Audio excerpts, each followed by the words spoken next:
I'm Artia Prastiwi, and now I will make a video explanation about the material curriculum change. Curriculum change is a learning process for a teacher and their school. Good understanding of change and clear conception of curriculum are necessary conditions for improved implementation of new curriculum into practice.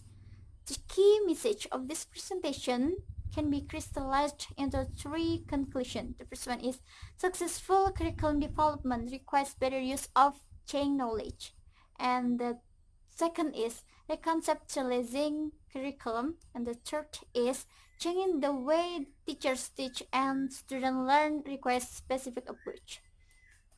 Adopting a new curriculum is a learning process for a school as an organization similarly to understanding a new knowledge of six students.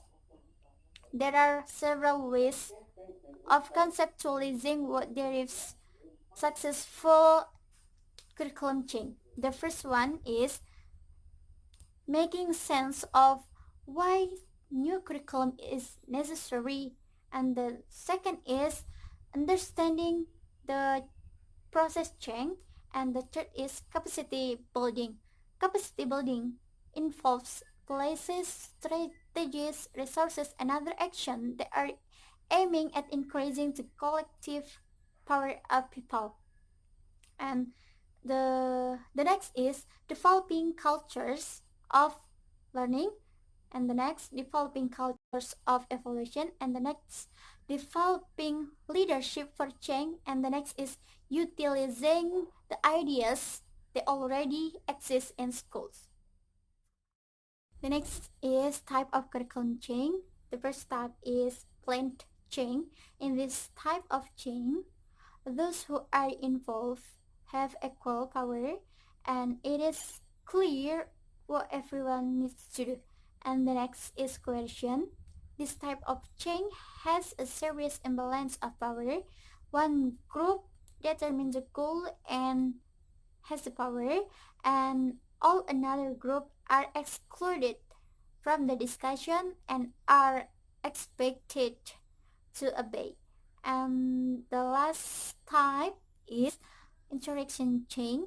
This approach involves equal amounts of power among all those who have an interest.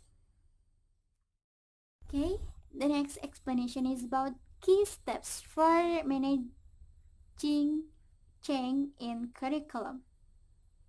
Curriculum has its own learning outcomes and goals which should be continuously revised. The basic principles of change management theory applies to all aspect curriculum change and are follow. The first one is stimulus for change and situational analysis, and the next is communication with stakeholder, and the next is planning phase, and the next is implementation, and the fifth is monitoring or transition management, and the sixth is evaluation.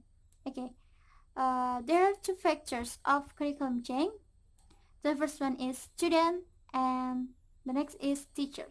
Okay, I think that's all my explanation. Thank you for nice attention. Wassalamualaikum warahmatullahi wabarakatuh.